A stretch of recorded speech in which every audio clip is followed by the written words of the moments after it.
Tā, piecas pārsās.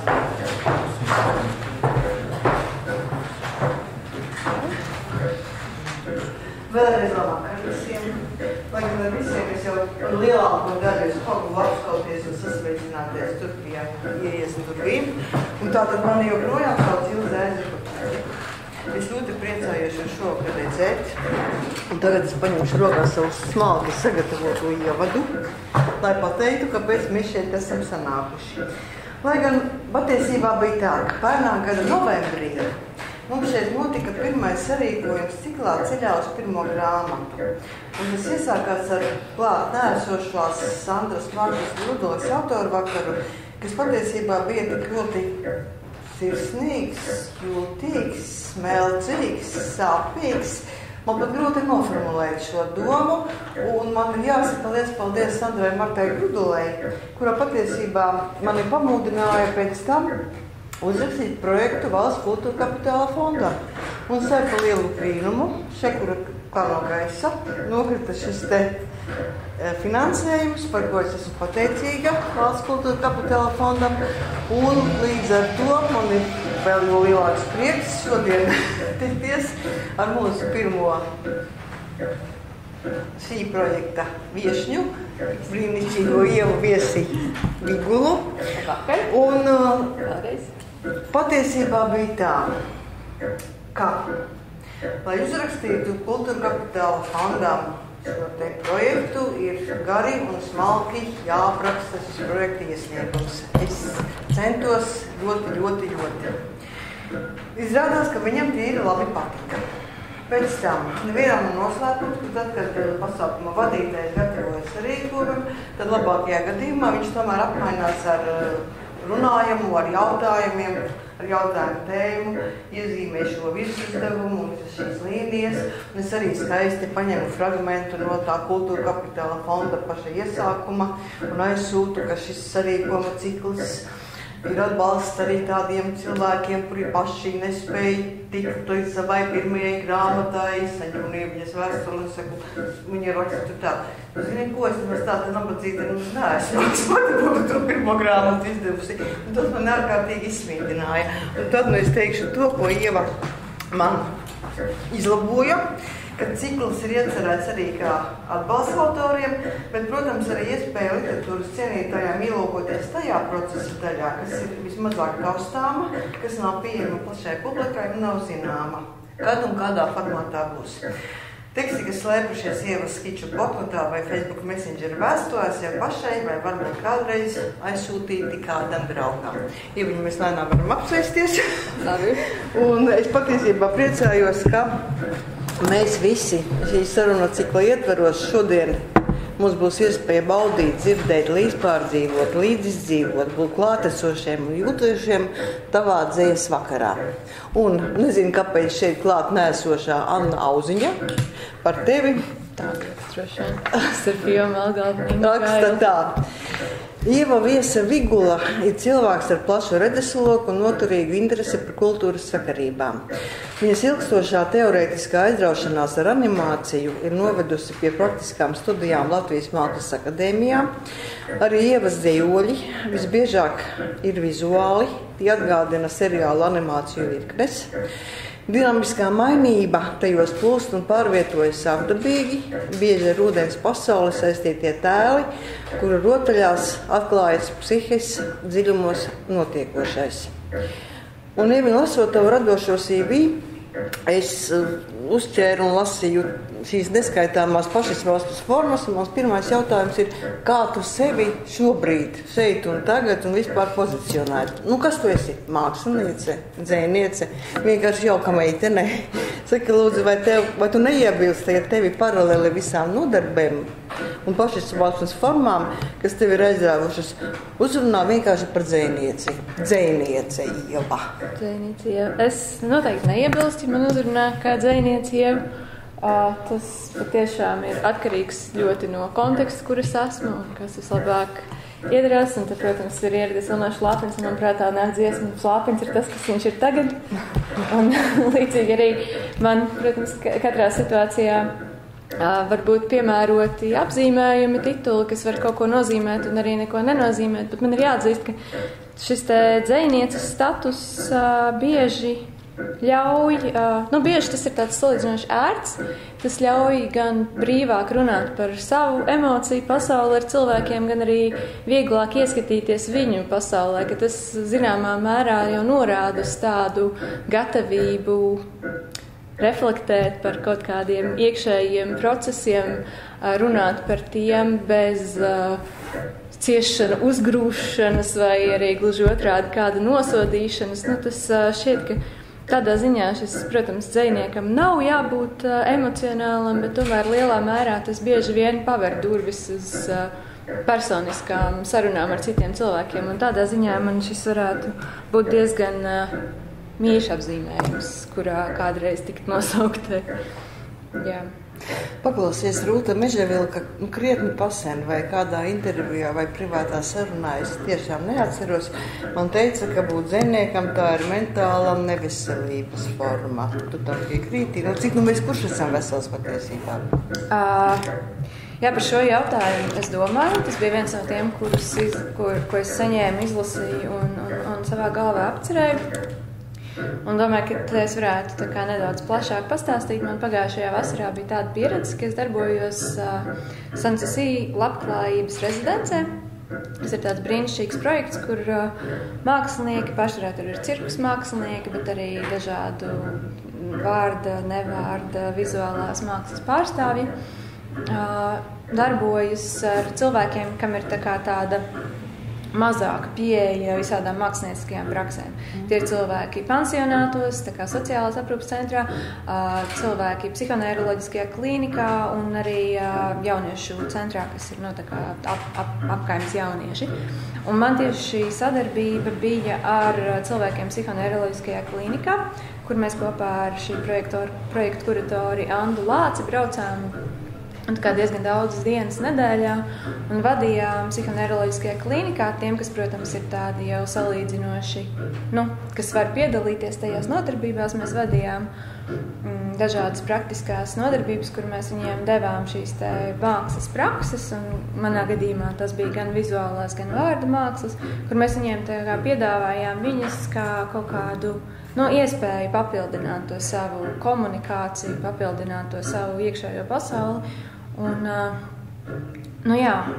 jāsaka, ka tur mēs veidojām ar viņiem stāstus ar tēliem, ar veidojumiem un ar attēliem, un ka varēja just, ka viņi kaut ko risina ar to. Ka, mēs bijām, protams, jau instruētas, ka mēs nedrīkstam ļaut viņiem ieiet tādās dziļi personiskās un traumatiskās atmiņās, un skaidrs, ka mēs jau tur tikai tādu mazu virspusīti varam ar tām savām praksēm aizskart, bet tas bija tas brīdis, kur es patiešām sajūtu, kā tā māksla un kā tā dzeja un kā tā valoda, vizuāla, verbāla, kā tā iedarbojas ar to cilvēka traumu iekšējo, to dvēseles sāpju kaut kādu. Un tad laikam tas, ko es gribētu cerēt un gribētu uz ko tiekties un arī par šo secināt, ir, ka varbūt tas kaut kāda mentālā neveselība ir šis impulss, kas liek to darīt, bet es ceru, ka pats šis process ir kaut kas mūs ved uz tomēr to dvēseles sakārtošanas un dziedināšanas pusi. Varbūt ne tur milzīgiem lēcieniem, bet maziem solīšiem un spītīgi pie tiem turoties, ka mēs varam izmantot šīs prakses, lai kaut kādā veidā ieviestu tajā mentālajā nekārtībā kaut kādu harmoniju. Paldies! Ieva, tagad tu studēji animāciju un šogad pabeigsi studijas Mākslas akadēmijā. Pastāsti, kas ir tas, ko tu šobrīd dari mākslā? Jā. Tad varam šis. Es varētu pastāstīt, kāpēc te ir tāds kauls. Es jau jums pastāstīju skatītājiem, ka tas te bija mazliet ielavījusies, pastāstīja, ka tas, ko mēs dzirdam, ir pulksteņi no dažādām vietām pasaulē, ierakstīti arī dažādos laikos, tie ir tā kā no arhīviem izvilkti, bez maksas, protams, jo es esmu nabadzīgs mākslinieks, bet no arhīviem izvilkti pulksteņi, kas ir samontēti, brīžiem sabalsojoties, brīžiem runājot citam pretī. Un šis darbs tapa pēc tāda impulsa, ka es biju treniņā ar zirgu, ģāšanas nodarbībā, un šis zirdziņš paklupa vairākas reizes. Un šis zirdziņš bija tāds maziņš augumā, tādēļ es prasīju, vai viņš nav pārāk jauns treniņam, vai var ar tādu zirdziņu jāt. Un tad man treneri teica, jā, viņš ir piemērotā vecumā, tieši tajā laikā mēs sākam trenēt, bet vienkārši viņam ir tāds stāsts, viņš īstenībā ir tur sacīkšu zirgs, viņam ir tur ciltsraksti tādi, ka viņš ir liels lēkšotājs, bet viņi bija Čau, Lāsma Olpe. Lāsma ir jau dzirdējis zirga stāstu, tagad viņi dzirdēs viņu vēlreiz. Jā, tātad šis zirdziņš, ar kuru es treniņā jāju un kurš vairākas reizes paklupa, esot piedzimis ķēvē kā dvīnis. Un tad, kad ķēvē ir 2 kumeliņi vēdrā, tad parasti viens no viņiem nomirst. Un tā arī šajā gadījumā notika, ka viens zirdziņš nomira un tas, kurš izdzīvoja, tad bija tāds tā kā vājāks. Un tāpēc viņam tur ar tām kājām bišķīt tā, ka tā spinās. Un kāpēc tas man satrauc, protams, bija tas, ka, ja zirgam salūst kāja, tad visbiežāk tas viņam nozīmē bojāju, jo viņiem ir grūti tās kājas atkal salabot, un tad bieži vien salūst kāda cita kāja, un tas tā kā viss aiziet slimībās un sarežģīti, un tādēļ tad no šī te viena notikuma izvijās šie te pavadieni, kas man ļāva saprast to, kāda ir vēsture tādiem sīkiem maziem notikumiem, kāda ir šie pavadieni, kas tā kā vieno, un tie meži, kuros mēs pinamies, un tad cik tomēr saistīti ir šie te, ritmi, jā, tad tur mums tas, protams, laiks un tā, un pulkstenis, bet, īsti sakot, tas, ar ko es varbūt nodarbojos Mākslas akadēmijā, ir savu šo te tēlu, vizuālu un verbālu likšanu kopā, skatīšanās, kā var izstāstīt vienu stāstu, gan tā, gan citādāk, gan kā es varu vienu lietu kā animāciju pavēstīt un kā es viņu varu pavēstīt varbūt ar dažiem objektiem. Un, jā, es domāju, ka tas, ko es daru Mākslas akadēmijā, ir stāstīšana ar plašāku rīku klāstu nekā tikai valoda. Un te varbūt ir vietā tavs citāts, kā man aizrauja pētīt iespējas, kā vienu daļu stāstu izstāstīt ar vārdiem, citu ar kustību, attēlu skaļu, dzejas kopās un instalācijās meklējam iedarbību starp šiem izteiksmes veidiem, kas vienu nepadarītu par ilustrāciju otrā. Dzejā man ir būtiski ielikt kādu mīklu un šur tur saglabāt noslēpumu, atstāt vietu lasītāja iztēlei. Tā ir. Paklaupt šajā preses relīzē un arī visos šajos CV, ko tu man sūtīji, un es lieku kopā materiālus un pētīju, lasīju, un viss tur bija teicis, ka teva pirmā publikācija ir dzejas kopa Plēvis un Zvīņas žurnālā Punktum, un es ar lielu pārsteigumu konstatēju, ka tas ir 2019. gada 29. martā. Bet, kad tu patiesi sāki rakstīt dzeju, agrā bērnībā, jaunībā, tā kā mēs visi, vai tu varbūt esi rakstījusi vienmēr kopš mācījies rakstīt? Varbūt tu pat atceries savu pirmo uzrakstīto dzejoli? Tie ir mani skolas biedri. Mākslinieki. Jā. Mans jautājums bija... Jautājums, uz kurus tagad mēģināšu atbildēt. Jā. Ir par to, kad es sāku rakstīt, bet es arī domāju, ka tas ir tāds, es nenošķiru, ka man būtu bijis tāda liela atšķirība, kad es sāku rakstīt vai kad es sāku zīmēt. Es ļoti labi atceros tieši to momentu, kad es izdomāju, ka man ir jātaisa avīzes. Tā kā man ir jātaisa savu tādu zīni, kad es biju kaut kur vai sākuma skolā vai vēl nemācījos skolā, bet pie vecmāmiņas un vectētiņa meža parkā pavadīju laiku, un tad es tur šķirstīju daudz vecās atpūtas. Un tad es pārrakstīju kaut kādus jokus un dzejolīšus no atpūtām un locīju kaut kādas tur lapas un taisīju pati tā kā tur savus stāstus. Un tad es saspņojos, ka varētu būt tur izdevēju un tirgot visu kaut ko, bet tad, laikam, neviens nepirka to, ko es tur uztaisīju. Un man, laikam, pašai arī bija šī apnika. Bet tad es atceros tieši tā momentu, kad es domāju par bērnībā, kaut kur tur tajā laikā domāju par to, ka ir jātaisa kaut kādi žurnāli, kas tāds. Tur, redzi, viņas piedaru pie tās paudzes, ne tikai es, bet arī Elga, piemēram, 3. rindā, 2. kura māja ar roku, kam bija gods tikties ar to vecmāmiņu. Literatūras zinātniece Saucerīte Viesi, un bērnība un vispār viņas literārā daļrade ir ietekmējusi tavu ceļu. Kad vectētiņam jāprasa, kur viņš no malas to zina noteikti. Kaut kādā ziņā es domāju, ka man noteikti ietekmēja atrašanās vecmāmiņas vecētiņa dzīvoklī, kur bija visas tās grāmatas un Aspāzijas portrets pie sienas un visas arī šīs sarunas par vecmāmiņas stāsti, par dažādiem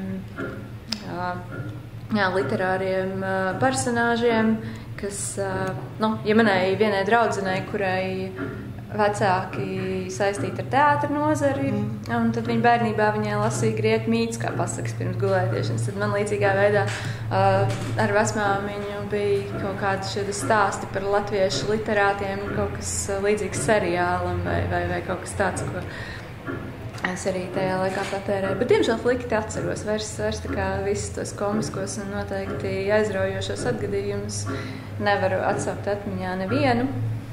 Bet patika pret kaut kāda veida pētīšanu, patika pret tā sajūta, ka cilvēkos ir kaut kāds stāsts un ka šie cilvēki arī veido kaut kādus lokus un kaut kādas attiecības. Arī šī atrašanās Mežaparka dzīvoklī, kur viņai bija kartotēka par Mežaparka iedzīvotājiem, jo viņi tur strādāja pie grāmatām par Mežaparku, un tad tur tās kartotēkas, un tad dakteri ir ar vienas krāsas cilvēciņa apzīmēti, un tad tur arhitekti ir ar citu krāsu, un tad tur šķirsīt to kartotēku un kaut kā domāt par to, kā var sakārtot zināšanas, kā kaut ko pētīt, un tad to vēl arī ielikt kādā literārā vai citā formā. Tas man vienmēr šķita, ka tā ir jādara, tāda kaut kāda pētnieciska un arī stāstnieciska dzīņa noteikti no turienes ir paspilgtinājusies vai nākusi. Es jau nezinu. Jā, bet pirms rakstīšanas katram autoram bieži ir vispirms lasīšana. Bet tu atceries autorus, kas tev patika bērnībā un agrīnā jaunībā un tagad, piemēram? Jā, šitie jautājumi man ļoti nepatīk, jo es vienmēr kaut kā... Tas saka, Es tiešām neatceros, un tad es kaut ko pasaku, jo man tas liekas svarīgs, tāpēc, ka es to lasīju pirms 2 dienām, bet pēc 2 dienām es būšu tiešām aizmirsis, ka es to lasīju, un tad kāds būs pateicis, ka tā ir man lielākā literārā ietekme. Labi, bet tad pasaki, kas tev ir, piemēram, šobrīd šeit un tagad aizrauj no citu kolēģu veikuma? Nav taču izslēgts, ka autors sākuma posmā, tas ir tev sākuma posms, rezonē ar sev tuvajiem autoriem, bet ļoti iespējams, ka nejaušībai piemīt daudz lielāks spēks. Varbūt tu un tava dzēja būtu pavisam citāda, ja, piemēram, tu nebūtu satikusi Annu Auziņu Literārajā akadēmijā.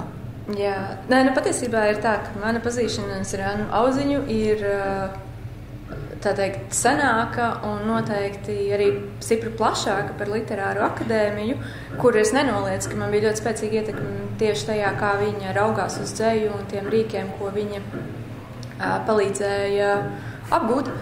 Bet, un to man Anna arī atļāva teikt, kad es ar viņu runāju par to jautājumu par viņas ietekmi uz mani dairedi, jo to es biju secinājis, ka daudz lielākā mērā par tieši to dzejas rīku apgūšanu ir bijusi viņas kaut kāda psiholoģiskā, emocionāla personība, kuru es esmu iepazinusi ar puspubliski rakstītām dienas grāmatām, kuras mēs abas tā kā rakstam lasam arī vienu otru un komentējam, un kaut kā šis te viņas skatījums uz dzīvi, un tas, kā viņa pieredz lietas un domā par procesiem, un tas, kā reizēm var paskatīties arī uz sevi no malas, ka tam ir bijusi ārkārtīgi milzīga un vērtīga ietekme, jo, kaut kā dažu brīdi, kur es varbūt esmu nepacietīgāka un karstgalvīgāka, Annas kaut kādi novērojumi ir bijuši stipri vietā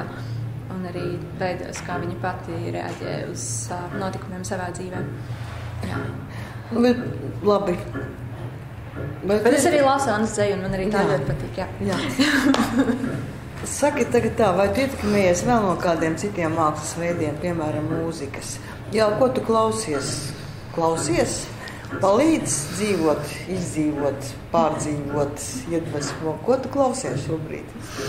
Jā, arī kaut kāds jautājums, kas man tiešām nepatīk. Bet es pastāstīšu par mūziku, jo man bija ārkārtīgi nozīmīgi tieši šī vasara, kad es biju Sanssouci festivālā.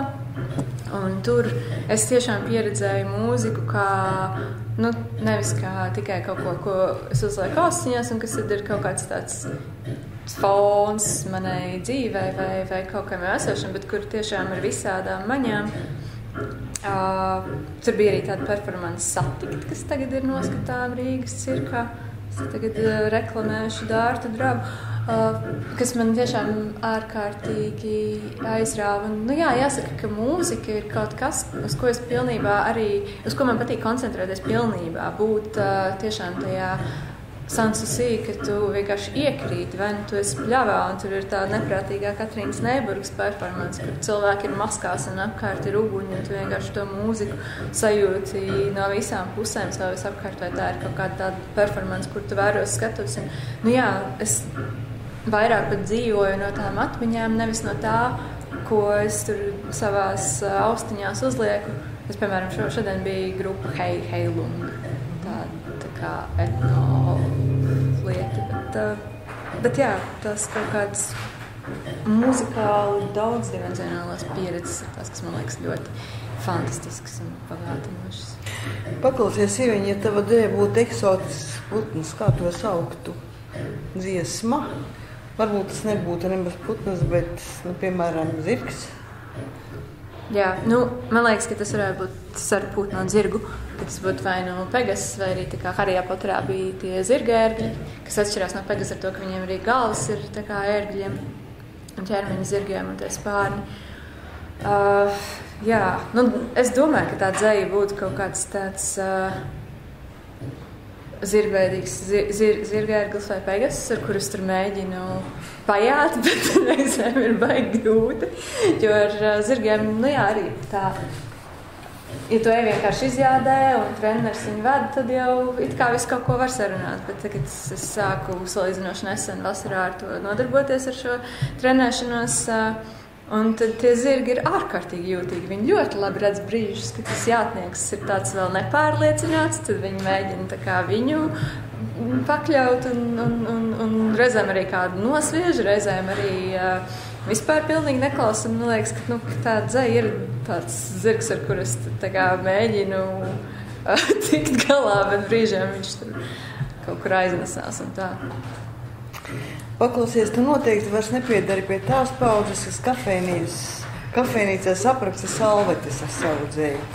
Vai tev ir nepieciešama kaut kāda konkrēta vieta vai istaba, pļava vai jūras klātbūtne, kur tev vislabāk rakstās kafejnīca, lekciju starplaiki, mājas?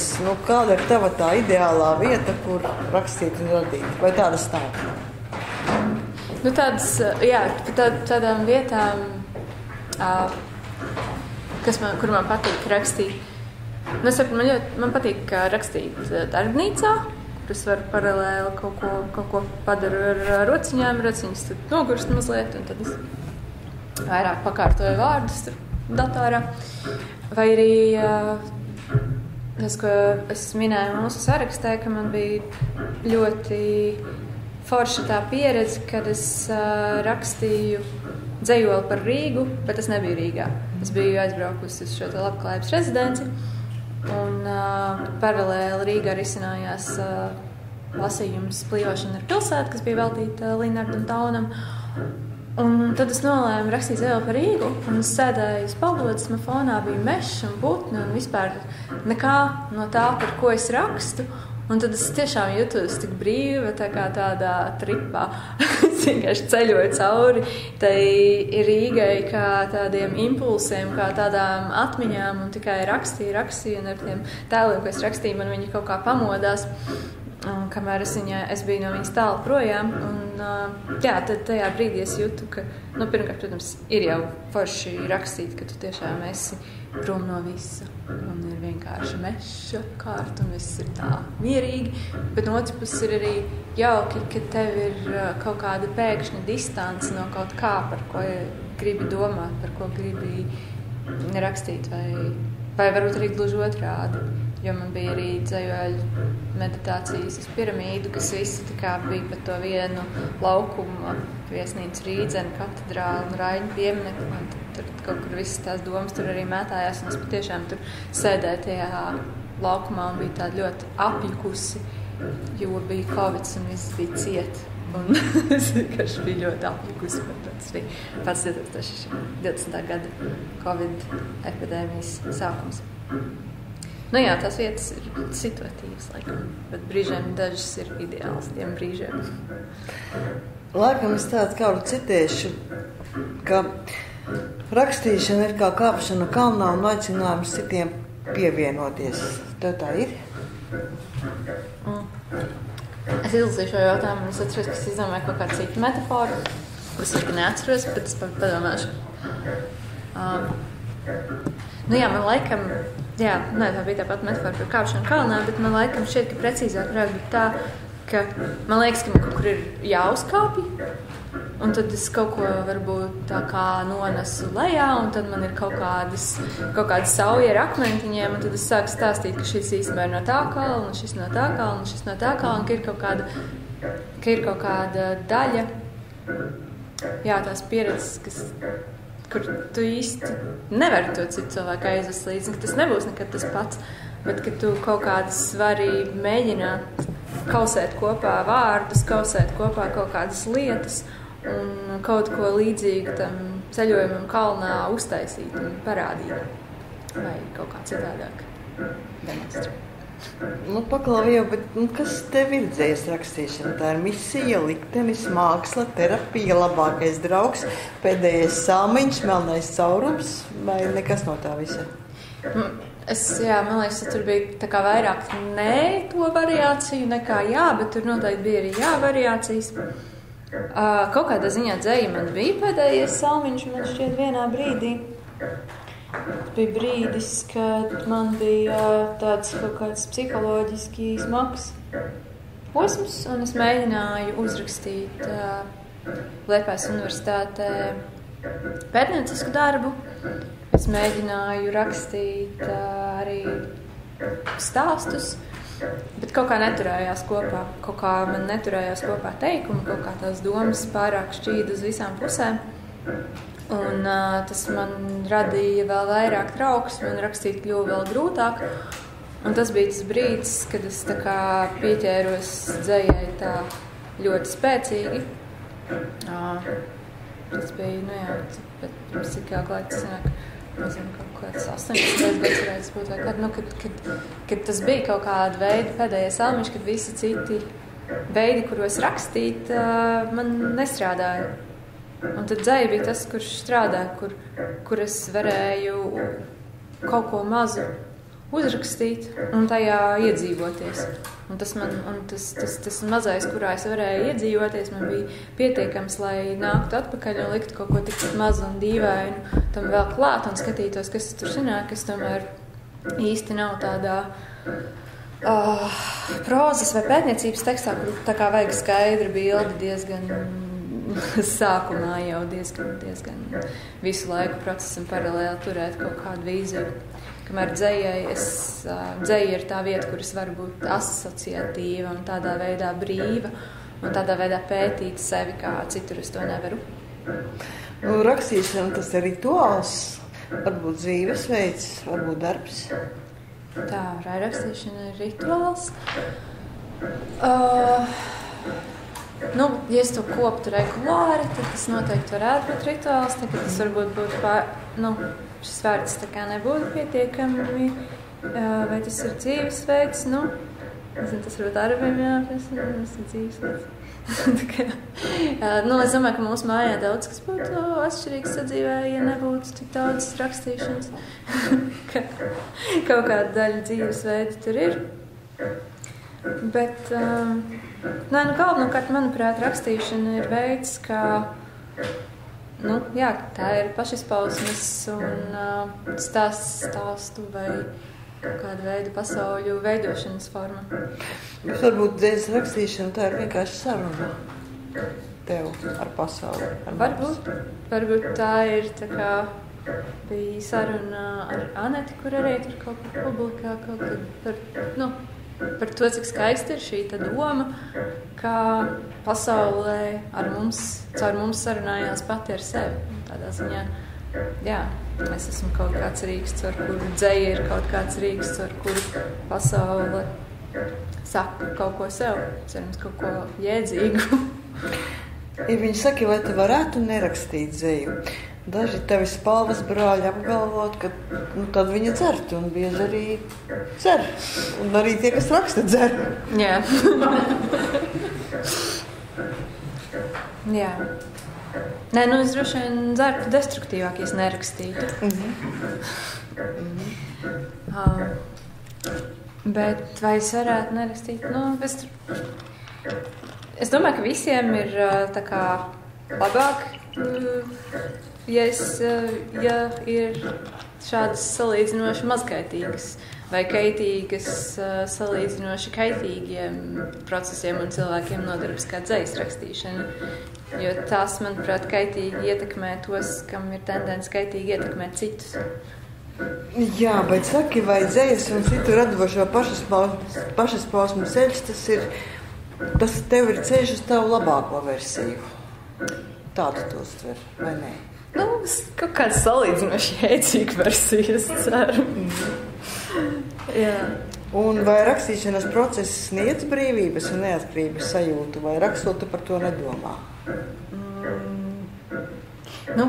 Tas brīdis, kad iztēlojies, ko varētu uzrakstīt, tad ir tā brīvības un neierobežotības sajūta, ka ir jācīnās ar tiem vārdiem, to papīru un to savu kaut kādu brīžiem atduršanos pret spēju robežu, tad tā brīvība ir kā ir. Bet, tad, kad izdodas kaut ko izdarīt, tad jau tomēr atkal ir forši. Jā, rakstīšana ir ļoti grūts darbs. Daži to dara tāpēc, ka viņiem patīk skaistais. Iespējams, ka tā ir vara, kas valdzina. Tas, ka tu šajā sevis radītajā pasaulē esi saimnieks, valdnieks, vai tu tā arī jūties rakstīt dzeju? Tu esi valdniece. Man ir ļoti svarīga tā sajūta, ka ir iespējama spontaneitāte un pārmaiņas. Tas varbūt ir kaut kas arī tāds līdzīgs. Man patīk bieži arī abstraktas lietas, kā arī tāpat mūzika vai abstrakta māksla. Un dzejai arī piemīt tā lieliskā spēja, ka viens vārds var tā kā uzbūvēt kaut kādu pasauli un nākamais to nograut, ka tas tā dzejas, tur varbūt, ka tā ir kaut kāda vara, varbūt, ka tā ir kaut kāda absolūtā brīvība, ka šajā pasaulē ir iespējamas tādas straujas pārmaiņas, izmaiņas un perspektīvu maiņas, kā tu tajā īstajā, bet tajā fiziskajā kopīgi dalāmajā realitātē nepiedzīvo. Ieviņ, vai tu esi daudz rakstītāja? Nē. Par laimi visiem var būt, nē. Saki, lūdzu, kā tu domā, kāda ir dzejnieka vieta mūsdienu pasaulē tagad? Vai tāda vispār ir un vai tā vispār ir vieta? Vispār ir vieta. Latvijas muzejs ir forša vieta. Jā, man liekas, man šķiet, manuprāt, dzejniekam šodien ir, dzejnieki ir arī ārkārtīgi dažādi un ir diezgan brīnišķīgi, ka iet jau zinām veidu tradīcijas tajā, ko mēs saprotam ar dzeju.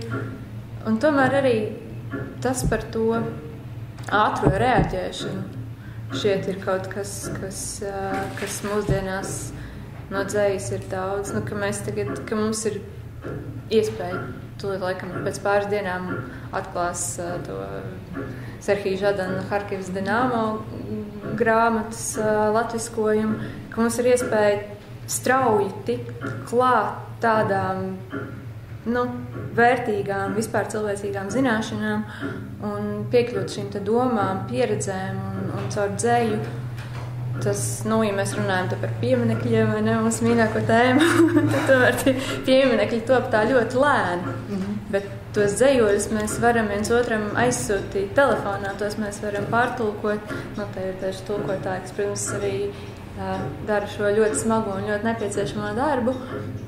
Bet tā tomēr ir salīdzinoši efektīvs un ātrs veids, kā mēs varam nodot šīs pasaules pieredzes. Jā, un par valodu spēli saka, lūdzu, vai tu pārlasi sacerēto un klausies, kā tā skan aliterācija, kā skan tavi teksti? Jā, ir daži teksti, kurus es stipri izmainu tieši tajā brīdī. Es uzrakstu tekstu, un tad es izlasu to skaļi, un tad es to pamainu diezgan radikāli. Saka, lūdzu, vai tu esi laimīga tajā brīdī, kad doma kondensējas tekstā un dzejā ir kļūta līdz brīdim, kad esi gatava to uzrakstīt? Kā? Saka, lūdzu, vai tu esi laimīga tajā brīdī, kad tā tava doma kondensējas vārdā, kad tu saproti, kā to var pateikt? Jā, tie brīži ir tā, es varētu teikt, ka tā tiešām ir laimē tuvu sajūta, ka es saprotu, ka kaut kas ir pateikts gana precīzi, pietiekami abstrakti tajā veidā, kurš man ir svarīgs, bet pietiekami precīzi atspoguļo kaut ko, kas bija jāpasaka. Tie varētu būt tādi laimē tuvi brīži, jā. Un tu pati savus tekstus rediģē bieži? Jā. Un tādā gadījumā, ko tavā izpratnē nozīmē izdevies teksts? Kāds ir labs dzejolis un kāda ir tā kritērija? Man ir tāds sajūta, ka dzejolī, kurš ir labs, man tā kā gribas padzīvoties iekšā. Pat tad, ja tas nav kaut kādā veidā saistīts ar vidi, telpu, man ir sajūta, ka es tajā valodā ieeju iekšā. Ka tā ir kaut kāda atsevišķa domas vieta, kurā domāt. Un tas ir gan kā es skatos uz citu dzejoļiem, kas man patīk, ka es tajā jūtos kā būtu iekšā, gan arī par saviem. Jo bieži tie var jau būt kaut kādi līdzīgi. Es pieņemu, ka es dažus dzejojus arī esmu uzrakstījis vairākas reizes, vienkārši atstājis kaut kur uz kaut kādām lapiņām vai kaut kādos failos, ko es vairs neatrodu, bet varbūt no tām vairākām variācijām vienai lietai, kuru es kā cenšos pateikt, ir tāda viena, kuru es varu apdzīvot. Un tā apdzīvotā teritorija, tad tas ir tas īstais dzejols, kas to nošķir no tiem pārējiem, kurus tikai mēģināju kaut kā to tēmu risināt, bet nepadarīt to par apdzīvotu. Tātad mēs esam ceļā uz pirmo grāmatu, sarīkojumu cikla nosaukums, bet cik es zinu un saprotu, tad tavam topošajam dzejas krājumam jau ir nosaukums. Un šis nosaukums ir tā kā pavadiens, kam sekot, vai šajā gadījumā tas ir kā citādi? Jā, šī dzejoļa krājuma nosaukums Tīkls un acis. Es jau kaut kādus 3 vai 4 gadus tas tā ir.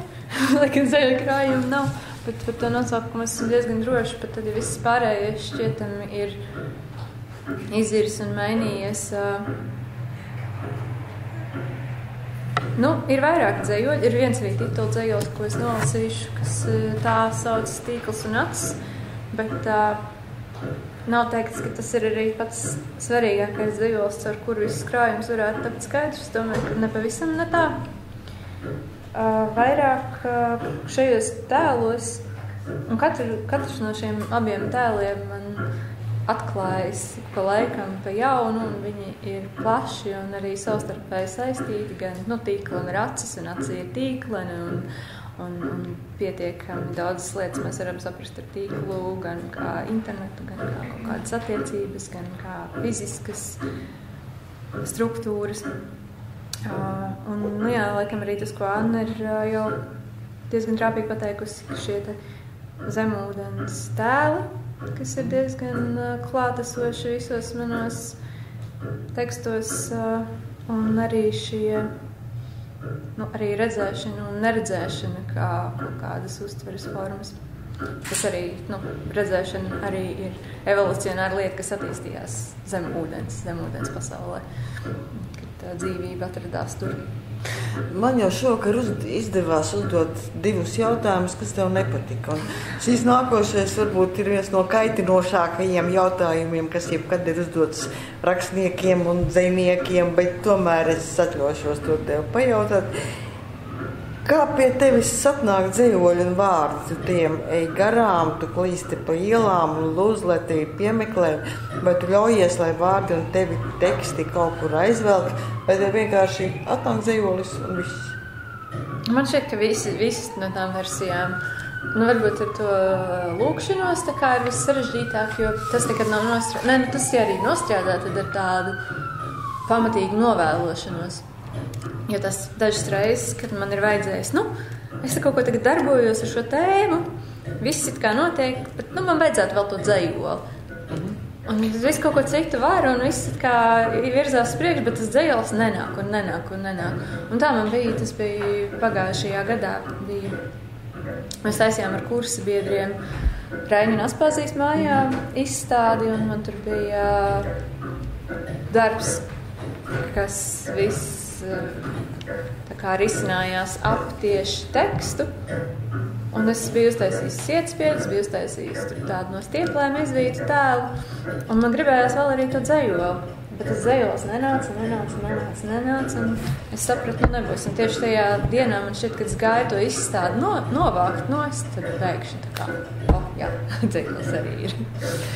Klausies, Mārim Bērziņiem ir sava iedvesmas definīcija, un tas ir, ka iedvesma sastāv no labas idejas un gribas šo ideju realizēt. Tā ir rakstnieka vai jebkura rakstoša cilvēka pozīcija? Tā es atkal neizsakoju. Tātad rakstīšana sastāv iedvesma sastāv no labas idejas un gribas šo ideju realizēt.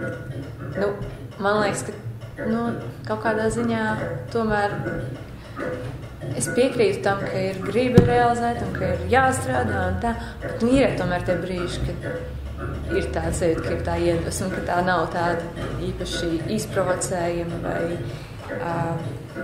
no daudziem manas gribas vai manas vēlēšana, vai es varu sev it kā piespiest rakstīt, bet ka tā iedvesma tomēr ir kaut kas, ko es nevaru pasūtīt tik viegli.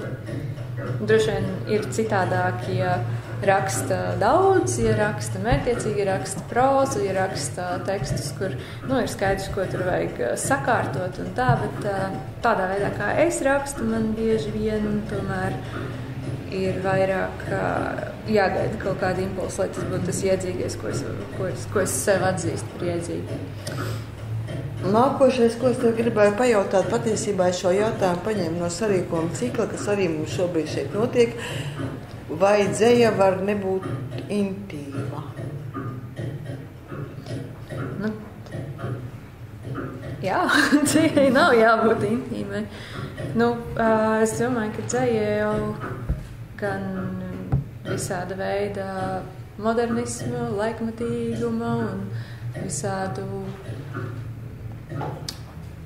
kontekstu iespējā ļoti bieži var nebūt intīma. Tā ir citi veidi, kā strādāt. Un iespējams, ja paskatītos dzejas vēsturi, tad tā intimitāte ir tāda daži, tur tikai nogriežana, vairāk tur droši vien kaut kāda, nezinu, vairāk apraksti par kariem un zirgu krāsām varbūt nekā tāda precīzi psiholoģiski.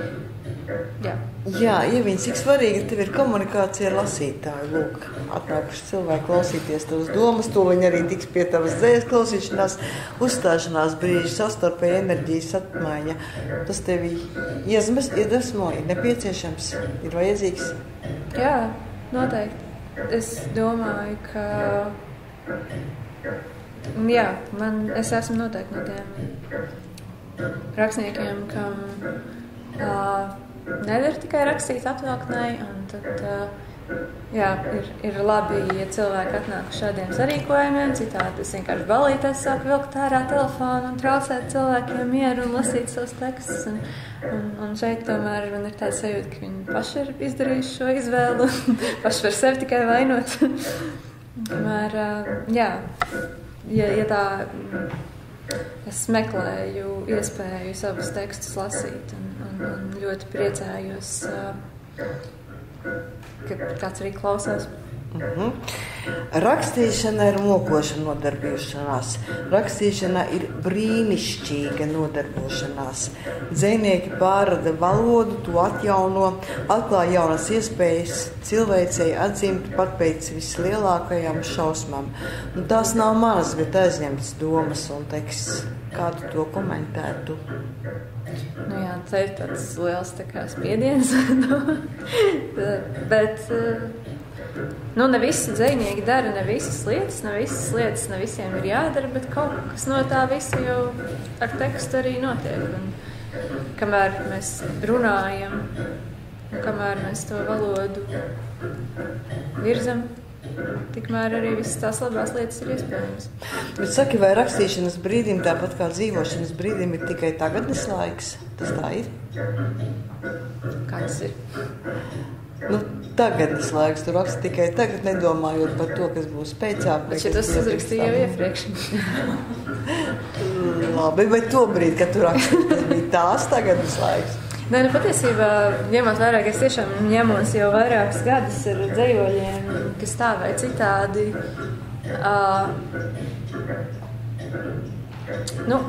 Ir kaut kā tā. Es šodien arī to pašu dzejoļu tīklus un acis, kas varētu būt tā kā, kas sakrīt ar krājumu nosaukumu.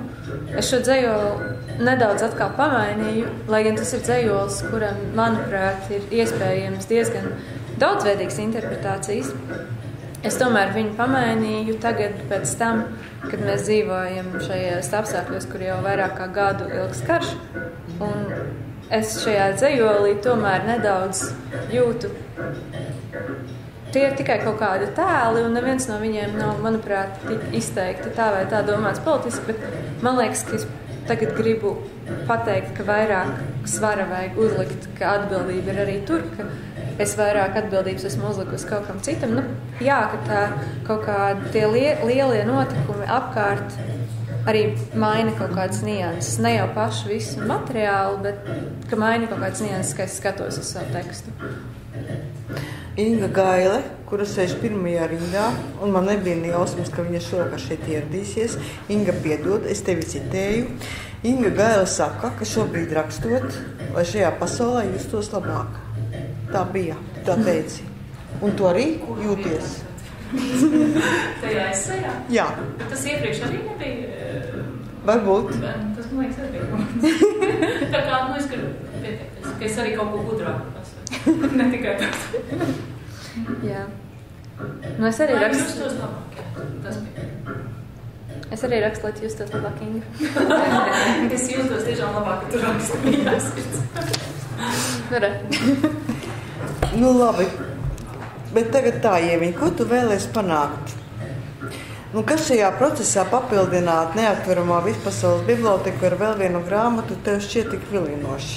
Vai ceļš uz pirmo grāmatu tev ir tāds mērķtiecīgs apzināts solis noslēgt kādu posmu savā dzīvē?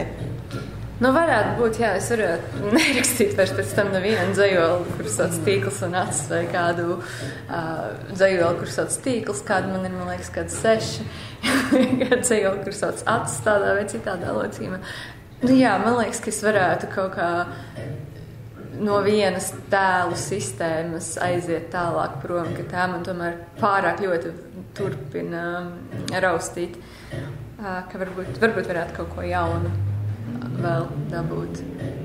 Varbūt dzejoļu grāmatas vietā tev ir svarīgāk, lai pie tevis vienkārši atnāk draugi un uzdāvina tev ziedus? Vai tomēr grāmata? Pirmā grāmata, tas, protams, nav sākums, un vienlaicīgi ir tavs sākums. Bet varbūt rakstīšanas process, pats process tev ir svarīgāks par to rezultātu grāmatu. vai tā nav?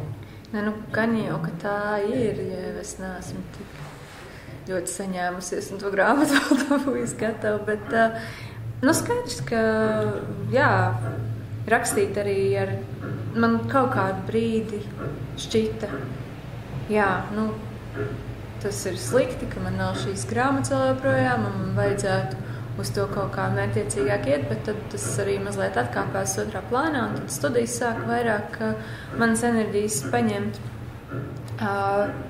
Bet man šķiet, ka viss notiek pareizā laikā, šādos procesos. Man ir svarīgi, lai tā grāmata būtu, bet varbūt tas tās tālākais ceļš līdz publikācijai, tas jau ir kaut kas cits, bet tas brīdis, kad es sapratīšu, ka man viņi ir pabeigti, ir kaut kas, pēc kā es ļoti ilgojos tīri, lai šo tā kā loku saliktu, noslēgtu. Ilgas. Autori, kuriem ir jau izdotas vairākas grāmatas, stāsta, ka gaišākā vieta tā ir krājuma iznākšana, kad kā cikls ir noslēdzies. Un tad palēnām viss sākas no jauna. Savukārt Berelis savā grāmatā rakstīt saka, ka ar katru grāmatu rakstnieks un dzejnieks nomirst. Tev nav bail, kas notiks pēc tam? Grāmata būs izdota. Jā, man bieži ir bail par visādām lietām, kas notiks. Es pabeigšu kaut kādu studiju posmu, kas notiks un tā, bet tas tāds labās bailes. Labās bailes. Pie tā arī mēs pagaidām paliekam, un es domāju, ka man jābeidz mocīt tevi ar jautājumiem un jāķeras klāt pie galvenā, proti pie tavas dzejas. Jā, es dabūju šādu brīnišķīgu rozām apīt no muzeja. No manis. Jā, no Ilzes. Jā, un tajā mapītē ir tas, ko es dabūju no printera muzeja. Tā.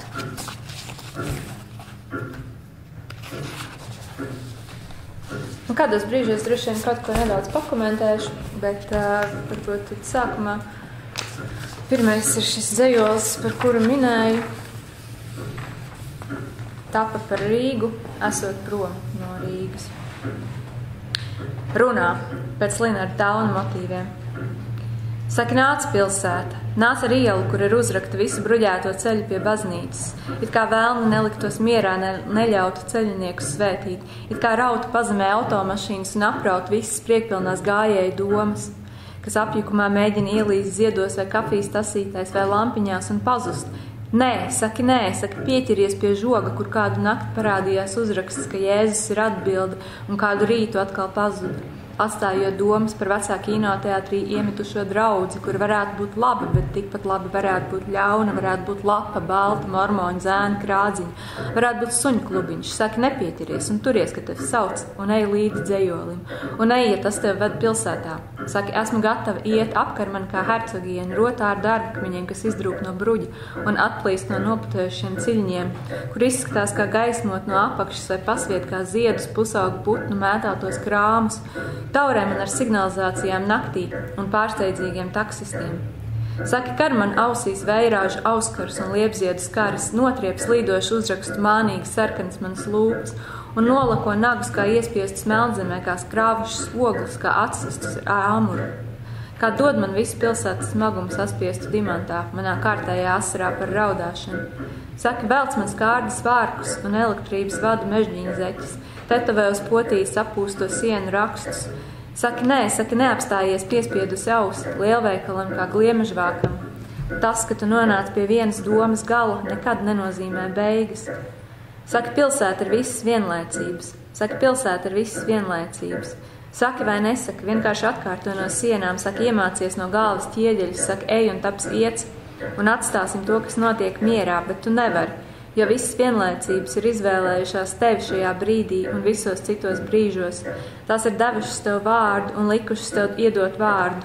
Tās ir parādījušās zem prāta, cauruļvadu plūsmas slāņus un tagad stāvvietas malā ar akmeņu popkornu tikšķošā balsī smejas. Tās ir radījušas tevi un iemānījušas tevi tās radīt, lai neliktos vairs mierā. Saki, pilsēta mierā. Apturi skaitītāju, saki, pilsēta mierā. Varam pierimt. Tu izklapo, tu paklausies, tu pārsteigtā, tu neizteiktā, tu vienlaicība.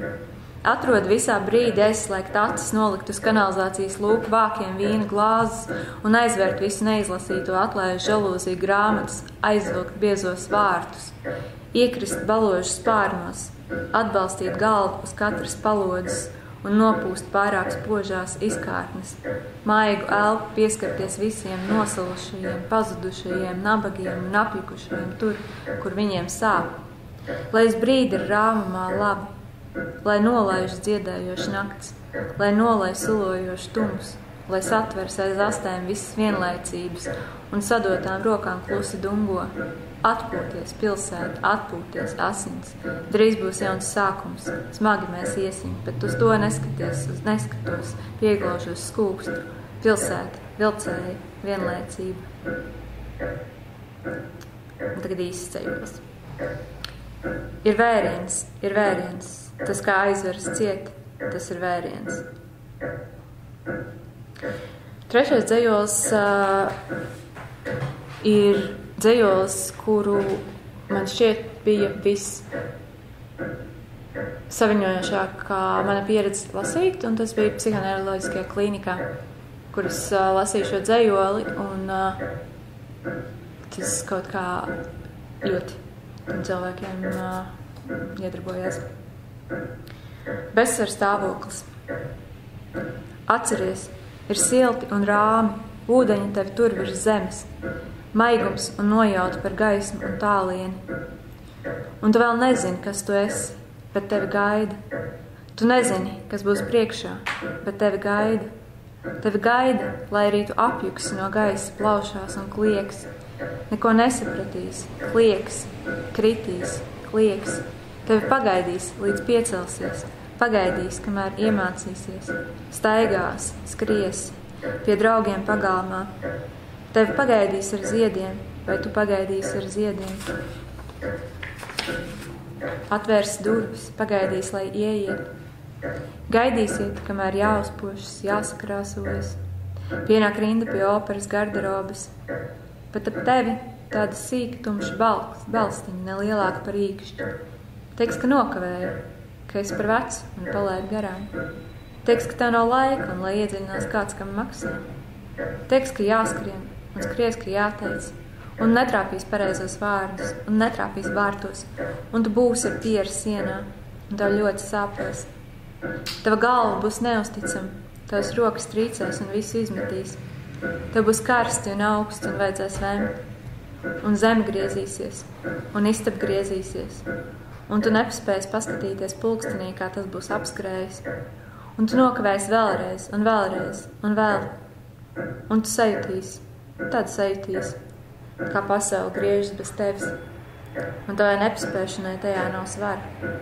Tu sajutīsi skumjas un tad sajutīsi siltumu. Tu būsi bezsvaru stāvoklī, atkal apvienots ar pašu nevarību. Un tajā tu atkal sajuties, ka tevi gaida. Nevis skrējien, nevis pagūt, nevis paveikt, apliecināt, iekļauties, spēt, nē. Tevi gaida. Gaida notikumi, cilvēki un mīlošas parādības, kur vaipstus pagaidām vēl nepazīst. Tevi gaida, kamēr tu jutīsi, ka nav steigas, bet ir laiks iznākt no bezsvaru stāvokļa un iepazīties.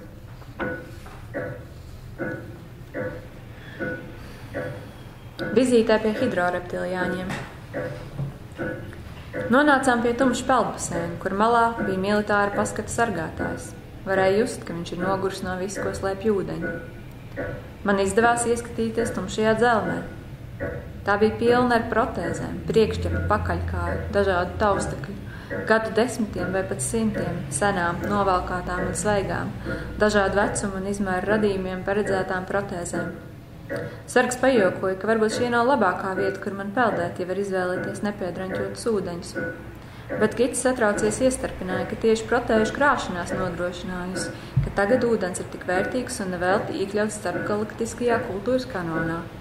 Un steigšus vilka mani prom no baseina malas. Tikmēr grupa jau sačukstējās, ka par spīti progresa mētikas jomā visdrīzāk gan jau tur viņu sabiedrībai nederīgie tiekot izšķīdināti kompostā. Citi atkal ticēja, ka melnais ūdens dziedina un atjauno ķermeņus, padarot protēzes liekas, un tāpēc tās krājas baseinā. Protams, mūsu ekskursija strauji tika virzīta uz nākamo telpu, lai gan tāpat varēja nomanīt, ka daži ieplānojuši pie tumšā ūdens slepus atgriezties. Iespējams, pat paši nezinādam, vai meklē dziedināšanu vai nāvi. Pēc īsas saskatīšanās ar sargu es gan drīzāk pieļāvu domu, ka ūdens ir tikai nosacīts pārbaudījums, gatavībai lēkt. Un vēlāk viņš ar sanākušajām radībām līdīs un locīsies, līdz to izmisušās miesas pūlēs pārdīs asinsritu, saņems svaigas asinis un ataudzēs trūkstošos posmus un locekļus. Es sailgojos pēc mājām. Karostā. Atceries, tu taču spēji atcerēties. Atceries betonu zem kājām, atceries tērpcīt uz ietves un pudeļu lauskas. Atceries rādio, kas čerkstēdams spļaudās no blokmājas otrā stāva loga. Atceries bērnus baltās zeķēs un stīvām krādziņām, salīkuši sievieti ar brūnu tīkliņu, sīļķi kāpostu un pudeli kvasi. Kas tu biji, kad es biju tu, iepriekšējā dzīvē Liepājas karostā? Atceries! Ko vējš aizķēra, kad skrēja tev gar kaklu? Vai tie bija lokoti ilgviļņi jūras gaisa sapūkoti, pēc katras ilgākas pastaigas? Vai tie bija pelēki rugāji, uz iesauļotas skausti? Vai pirmoreiz līdz plecam nogrieztie mati, atbrīvošanās no bagāžas, pirms pamest šo pilsētu? Varbūt tobrīd jau plānas sirmas šķipsnes, vienīgi ūsas no pīpēšanas iedzeltējušas. Atceries to brīdi, man liekas 83. gadā. Kājas baltas kā saldējums un mākoņi pie horizonta iekūst jūrā. Tavs kājas īkšķis aizķers betonu plaisā, bērni klaigā garām paskrienot, tu atsēdies uz zaļā pieturas soliņa, garām sieva ar brūno tīkliņu, ar saviem kāpostiem un kvasu. Tu pacel acis, mazliet samiedzies saulē, un tev šķiet, kāds tev vēro no svešādas, nefokusētas tālienes.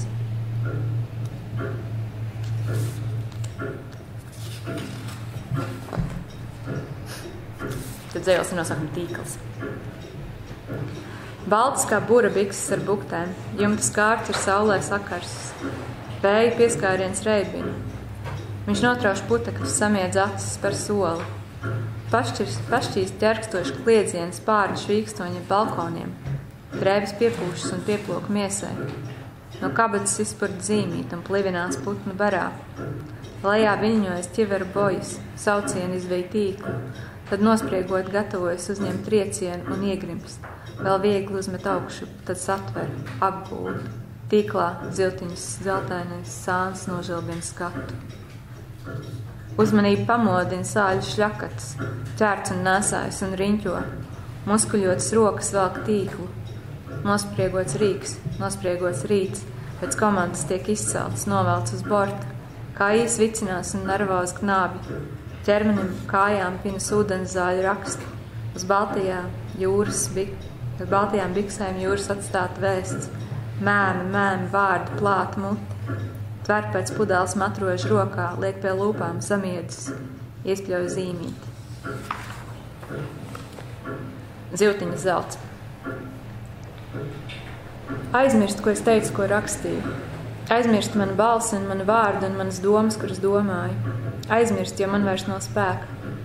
Man vairs nav vēlēšanās. Man ir 3 savas vēlēšanās. 1. Es ieliekšu atpakaļ laikā un straumi mani pazīs un glāstīs. 2. Es būšu tu un tu būsi es. Un viņa būs tu un es būšu viņš un viņa un straumi mūs visus pazīs un glāstīs un nevajadzēs vārdus. 3. Tad es izniršu, un tu iznirsi, un šis notiks vēlreiz no jauna. Pēc manas vēlēšanās. Aizmirst, ko es teicu.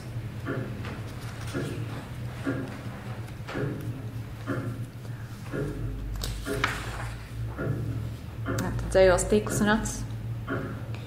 Sajūta, kurā tev ir mētelis ar spožām pogām, uniforma, ļoti oficiāli. Tu noņem katru pūku no vilnas. Bet man ir gari mati, un es pēkšņi nepamanu, vai mēs gājām viens otram garām, vai es pieliecos kaut ko teikt, vai es neredzēju, vai varbūt tu ne tā pakustējies. Bet mani mati tagad ir aptinušies ar tavu mēteļu spožajām pogām, un es gribu atrauties, bet man sāp, un tas mani sadusmo. Un es apdraudu pogas to spožajās vietās, un tas tevi sadusmo. Un es piņķerēju savus matus, bet tu satraukti skaties apkārt. Saki, kāpēc tādus matus nevar nogriezt vai sapīt? Jo mēteļu atpūkotājiem vienmēr ir vieglāk, ja cilvēkiem ir mazāk matu. Varbūt starp uniformām un atpītām lokām ir vēsturisks konflikts. Kad tie cenšas sarunāties, atskan ieraksts no patefona. Saceļas vēji un skan maršs, un visi vārdi un visas domas metas zirgos, skrien ar šķēpiem, galvaskaus krakšķi.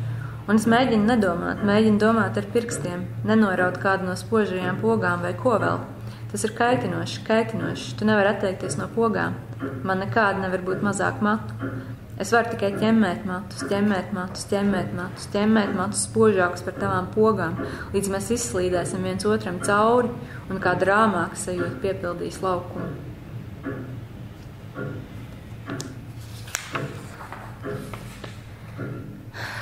Turp. Tu uzvelc cepuri, un man nav ko piebilst. Viss atrunas ir atrunāts atpakaļ. Kafijas biezumi sastājas promijošās bultās. Cukurs izbirts caur galdautu mežģīnēm. Vīna glāzes izdzertas līdz kristālrežģim. Liesmas ir izkurināts no krāsnes un iesūkušās mūsu ādā. Ir jāiet. Ir jāiet, lai mēs varētu palikt piederīgi šejienai. Šī vieta atsakās ieliet vēl kaut vārdu. Tu to pieņem. Tev ir cepuri. Man ir saules brilles. Man ir lietusargs. Es sāku teikt, ka man vajag lietus brilles. Tādas, kas aiztur lietu no iekšpuses. Tev šķiet teivai mīlīgi. Tu notīri tušu straumīti. Uzliec roku man uz lāpstiņa, strāpa atslēgu, atver durvis. Tagad mēs esam tikai soļi lejup pa kāpnēm. Tagad mēs esam zolis, kas pārnēsā ziemas atstāto sāli. Tagad ķēdīts posmi rindā pie kases. Tagad mēs esam perona baložiem pasviestās maizes mīdītāji. Tagad mēs esam kustība augšup un iekšup. Tagad mēs esam nākamā stacija, nākamā stacija, nākamā stacija. Tagad mēs esam miegs vienam uz otru pleca. Tagad mēs esam iztrūkšanās un salipuši plaksti. Tagad mēs esam neliels drebulis un kāja kliedzienu vējš. Tagad mēs esam smarža. Tagad mēs esam zils. Tagad mēs esam spēks, kas nesas pretī. Tagad mēs esam spēks, kas noplok. Tagad mēs esam spēks, kas nesas pretī. Tagad mēs spēks, kas noplok. Tagad spēks. Mēs spēks. Tagad es tev prasu, ko tu ar to visu gribēji. Un tu saki, nu tu jau to pašu. Pieturs vieta. Mēs stāvam noankurojušies krastā, drupata jūras lūpu kaktiņā. Vilnis nolemj mūs pagaršot. Mēs stāvam krustpunktā uz tīkla režģa. Vilnis izliecas zelta griezumā. Mēs nevaram pretoties saskanīgām struktūrām. Vilnis nolemj mūs pagaršot. Mēs garšojam. Dzelve. Es jūtu, kamēr es guļu dīvānā, apsagusies ar mētels, kumjas un neizpratnes līdz leju pār vaigiem gar kaklu, tu pavirzies pretī, acis no dzelmes. Pavirs kropstas pret gaismu tajās saķērušās smīna zelta zvīņas. Staigājot gar kanālu salicos pie katras rudens lapas, liekas, ka uzzipsnīs pūra vai sāns. Tūlīt lokā leks atgriešanās pie brīža, kas izslīdēs no rokām un ar astas vēzienu triecis man sejā šļakatas, asins un burbuļu uz lūpām. Zivtiņa pateica paldies par to, ka atdev brīvību. Tā teica, lai tu izsaki vēlēšanos. Un tu jau arī vēlējies brīvību un pateicies par iespēju ne tikai saņemt, bet dot. Bet te nu mēs esam, nospriegotās auklās, kuras izliekamies neredzam, skatoties uz ņirboņu lēni plūstošā atspulgā. Liepziet tējas tasē zelta ziltiņas aprises, uz pirkstiem lobot apelsīnu zelta ziltiņas zvīņas. Es nedzīvoju anekdotē vai pasakā, tomēr nelieku mieru iekšēji prasību pēc noslēgtas formas. Es jūtu, mums būs jātiekas atkal, jāizsaka vēl viena vēlēšanās, jāatrod jauns brīvības veids. Tā. Gliemežlaika cipernīca. Plakstu priekškara, plaukstu gliemežvāka, piespiesta krūtīm, iekšu plēni, tikšķot atvert kabats pulkstens. Vērienā izskan vārdi, slēpnes, fikcija. Kāds iepildējis tavā sapnī un tagad nepacietīgi mēģina ievilkt tumšā spraugā. Plaisas uzpūšas par astoņkāju, no kura vidus izaug kaula kronis.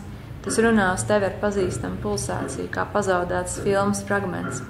bez skaņas un ar melniem pleķiem saraustītā attēlā, tikai spēcīgu staru vilkmi, bezvārdu teksts, fikcijas lēpnes. Tas ir kā tajā spēlē ar aizslēptiem kauliņiem, kas ir kaudzē un īsi apskatām pa pārim. Vēl 10 radības atvērs savas čaulas. Līdz pamošanās brīdim tu ieraudzīsi vairāk, kā maz drīksti. Neļaujies iesbrīnam, ko gan tu varētu atcerēties. Tos sapnis taču nemāk rakstīt.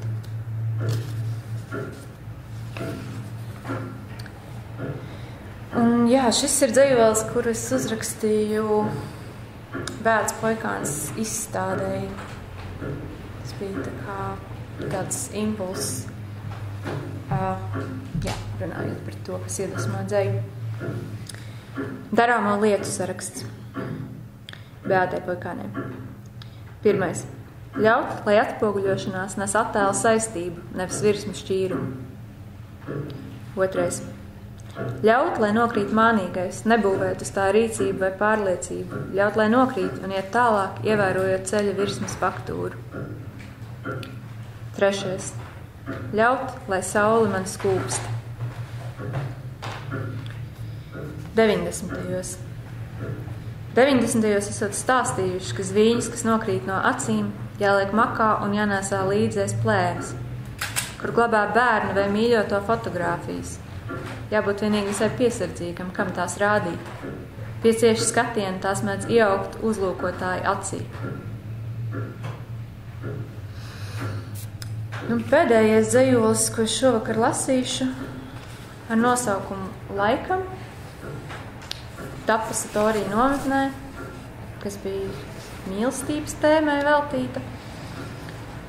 Tad, laikam arī šis ir mans mīlestības dzejolis Laikam. Tu viņiem atbalso manu ņirbošo atspulgu tevī. Atspulga acis, atspulga muti, atspulga acis, atspulga muti. Tev klātbūtni neizdzēš sadedzinātās dienas grāmatas. Atspulga acis, atspulga muti. No šķindošām glāzēm izliet vakari, izdzēstās atmiņas nolieguma brīži, pazušanas brīži, atspulga acis. Bezlaika tums man bija ilgi bail no tevis. Bail no acu zilpelēkuma izšķīšanas tevī. Vai es esmu tā? Vai tev bail no manis? Bet tagad esmu te. Skatiens seko straumē. Es lūkojos, un tu skaties atpakaļ. Kur man ir droši? Vai tu vēlies mani apsteigt? Ko tu dari ar mani? Ko ar cilvēku darīt? Kāpēc tevi redzu vienīgi no tālienes? Kāpēc bēdz? Kāpēc atgriežos vietās, kuru vairs nav? Vai tad es viss neesmu tavs? Kas man ir priekšā? Kam negribu uzticēties? Kur mēs dodamies? Kur beidzas mēs? Tu nenāc pie manis attiestiem zobiem, tavs lapjā mēle, atspulga muti, atspulga acis. Yes.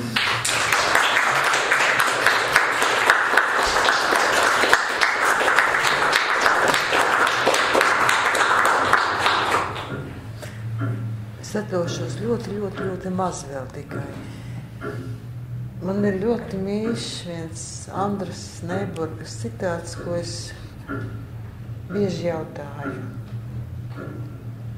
Un viņa savulaik rakstīja, es zinu par dzīvi visu, izņemot pašu galveno. Ieva, vai tu to zini par savu dzīvi? Kas tev ir galvenais? Mīlestība? Es domāju, ka mīlestība varētu būt tu tam, kas ir galvenais.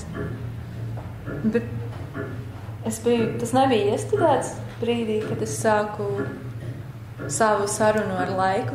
Tas laiks, tā pulksteņa tikšķoņa, tajā vairāk stundu garajā ierakstā. Tiešām tikai neilgs tāds brīdis, tādas pauzes. Šķiet, ka kaut kur starp to mīlestību un starp to visu kaut kur man arī ir šī te sajūta par to, ka mēs esam kaut kādā sarunā ar savu laiku. Kaut kas tur ir pie tā, kas ir pie tā svarīgā. Un tad mans pēdējais jautājums ir, kad mēs redzēsim rokā un turēsim tavu pirmo grāmatu? Nu, es ceru, ka tas būs kaut kāds skolas var pateikt. Nu, es ceru, ka šī grāmata varētu tā kā tikt iesniegta izdevniecībai tagad, kad mēs esam runājuši ap rudeni. Un tad jau tālāk tas ceļš būs ārpus manām rokām pavisam. Jo pirms gada mēs uzsākām ar Annu Oziņu kā redaktoru šīs sarunas ar Neputnu. Tajā brīdī rinda bija ļoti liela, un tad mēs arī runājām par to, ka atgriezīsimies pie sarunām tā kā tagadējā rudenī, kas būs 22. gada. Nē, mēs esam 23. gadā. 23. gada rudenī. Nu jā, tad kaut kur. Tā tad 23. gada rudenī visi klātesošie Ievas vārdā laipni aicināti uz grāmatas prezentāciju. Nē, tad jau paliks izdevniecībā iedot. Tātad vēl pēc gada apmēram. Kaut kur tā varētu būt. Un es ļoti ceru un gaidu, ka kāds no jums kaut ko vēl pajautās Ievai. Bet, ja šie jautājumi šobrīd top un formulējas, es saku visiem jums neizsakām paldies, ka šovakar atnācāt. Un, protams, lielu paldies Ieviņai, ka bija klātesoša. Paldies tev! Paldies!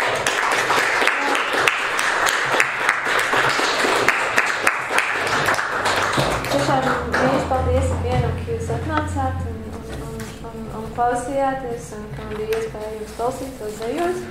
Un liels paldies Andrei Upīšu Memoriālajam muzejam, ka mani uzaicināja uz šo lasījumu.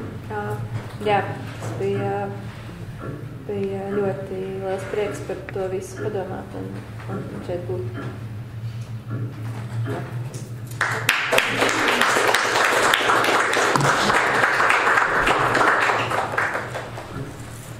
Nu, tās it kā ir beigas. Paldies, ka atnācāt!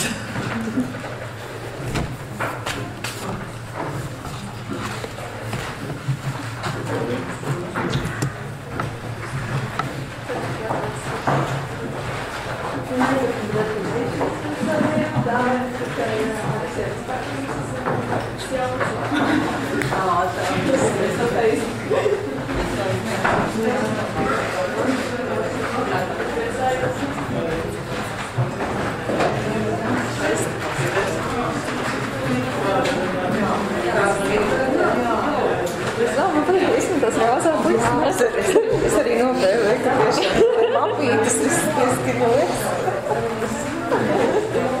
Un vajag arī